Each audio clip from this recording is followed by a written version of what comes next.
बड़ी हैरानी की बात है कि लोग गैंगस्टरों को, अपराधियों को, बदमाशों को रॉबिनहुड समझने लगते हैं।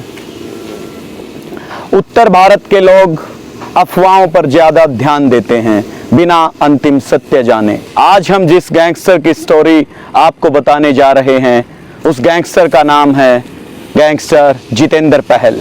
नमस्कार, मैं हूं सुधीर जाखड़ और आप देख रहे हैं द लोकल न्यूज पर क्राइम स्टोरीज का स्पेशल एपिसोड क्राइम सीरीज। आज हम बात कर रहे हैं कुख्यात बदमाश जितेंद्र पहल के बारे में।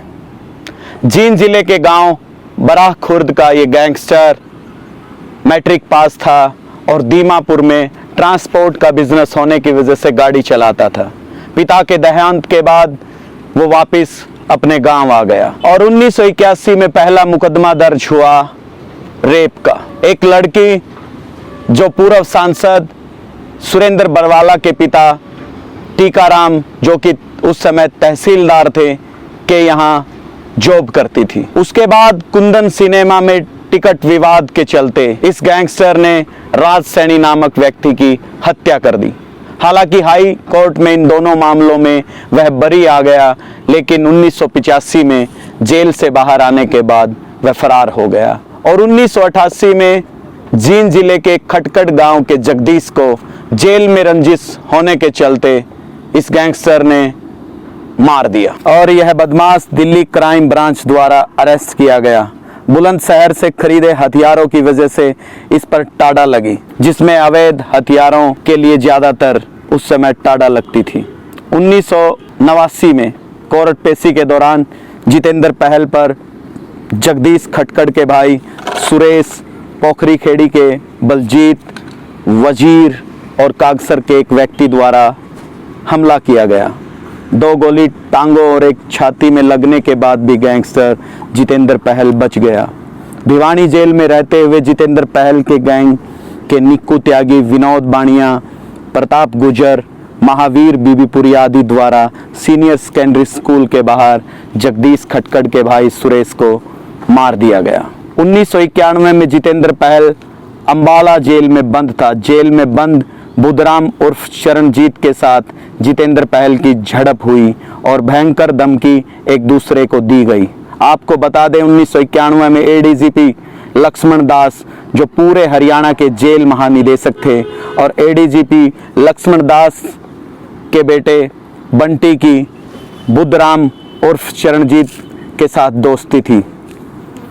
बताया जाता है कि तत्कालीन एडीजीपी लक्ष्मण दास के बेटे ने जेल का दौरा भी किया था। उधर 1993 में यह गैंगस्टर जेल से बाहर आया और इसी दौरान जितेंद्र पहल के दोस्त सीसर निवासी रणधीर के पिता को रोहतक के नामी बदमाश पप्पू गाबा द्वारा मरवा दिया गया और इसके बाद डीसी जींद के क्लर्क राजेंद्र और फ्रोमी ने इस गैंग के सदस्यों के हथियारों के जाली लाइसेंस बना दिए और इन्होंने पंजाब से हथियार खरीदे।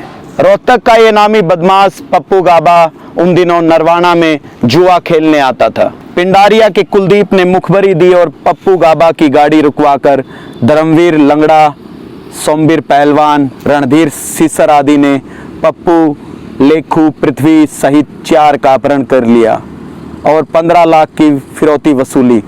अपहृत 4 व्यक्तियों में से एक को छोड़ दिया गया, एक छुटकर भाग निकला, वहीं 2 को मार दिया गया।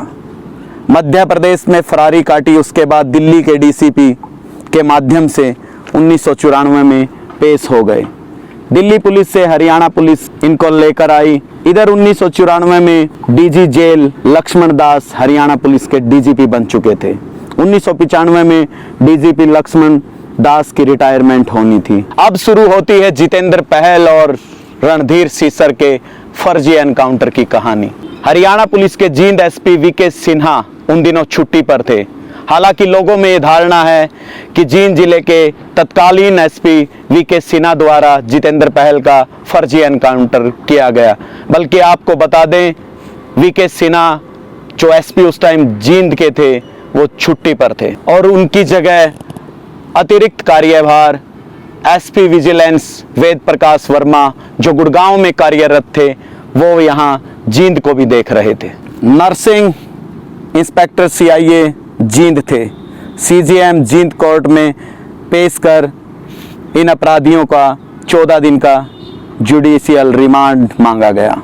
एक बार फिर दोबारा 14 दिन का रिमांड मांगा गया। 25 अक्टूबर 1994 का दिन था।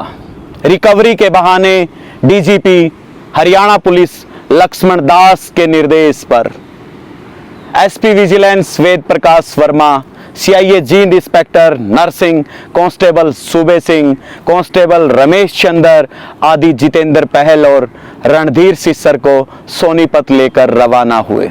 उधर छुट्टी पर गए SP विजय सिन्हा को इस बात का पता चला तो उन्होंने तुरंत VT करवाई कि रास्ते में जहां भी ये पुलिस वाले और अपराधी मिले इनको रोको, बेशक क्यों ना CIA इंस्पेक्टर नरसिंह को अरेस्ट ही क्यों ना करना पड़े।